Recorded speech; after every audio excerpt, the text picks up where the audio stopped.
Coronavirus en Afrique, le continent est-il vraiment moins touché? On ne sait pas ce qui se passe. A priori et selon les chiffres officiels, le continent africain semble moins impacté que le reste du monde par la pandémie du Covid-19.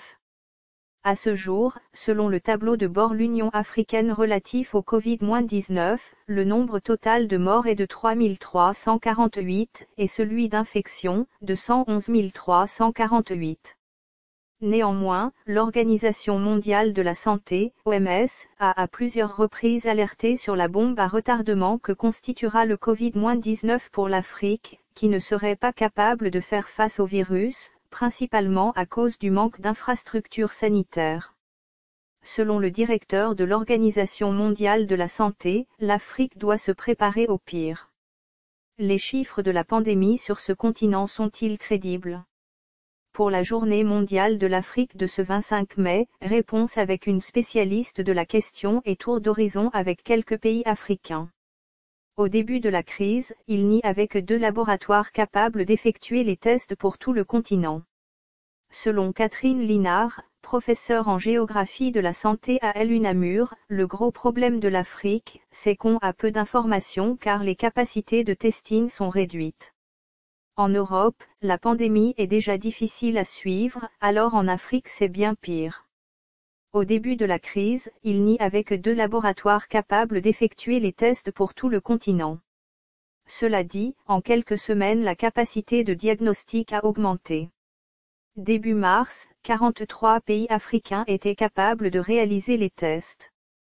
En Europe, les données officielles pour évaluer la pandémie sont basées avant tout sur les hospitalisations et les décès. Mais en Afrique, la population n'a pas aussi facilement accès à un hôpital qu'en Europe. Au sein d'un pays et d'une ville, il y a de grandes inégalités d'accès aux soins de santé.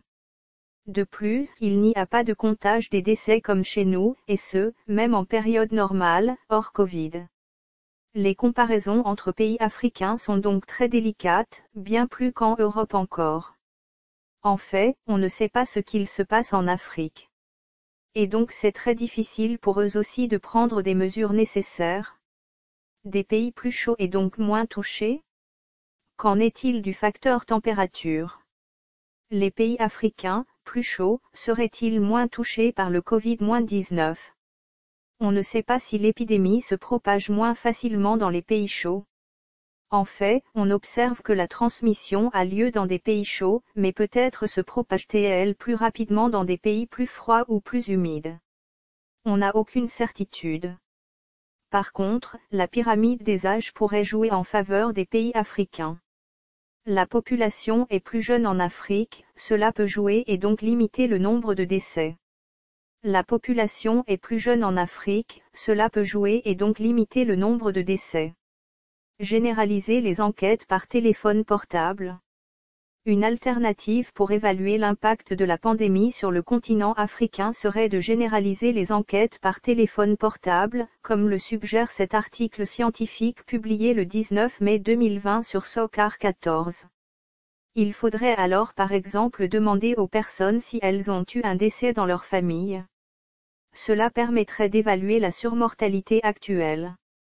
La surmortalité, c'est l'indice le plus robuste pour déterminer l'impact de l'épidémie. Il compare le nombre de décès de cette année avec le nombre de décès des années précédentes, à la même période. Néanmoins, pour cela, il faut aussi disposer de données crédibles concernant la mortalité des années précédentes. Or en Afrique, les recensements sur ce sujet se font au mieux tous les 10 ans. Quoi qu'il en soit, il semblerait que le pic de l'épidémie n'est pas atteint en Afrique. Les chiffres dont on dispose sont encore en augmentation. Ce n'est pas facile de les analyser, car il y a des fluctuations dans le reporting des données. D'un pays à l'autre, les chiffres des infections et des décès sont très variables. L'Afrique du Sud, le pic attendu pour juillet. L'Afrique du Sud est le pays du continent le plus impacté par le Covid-19.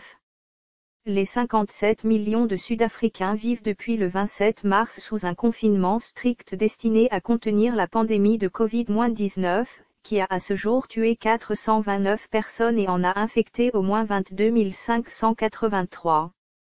Le président de l'Afrique du Sud Cyril Ramaphosa a annoncé dimanche une série de mesures effectives dès le 1er juin, dont la levée du couvre-feu, la réouverture de la plupart des commerces et l'autorisation de la vente d'alcool. Les rassemblements publics resteront toutefois interdits et certaines activités économiques à haut risque telles les restaurants, les bars et les salons de coiffure demeureront fermés. Le trafic aérien reste bloqué sauf exemption pour certains voyages d'affaires. Des experts en santé prévoient que le pic de la pandémie de coronavirus dans le pays sera atteint entre juillet et novembre, pouvant provoquer la mort d'au moins 40 000 personnes. Source: mediacongo.net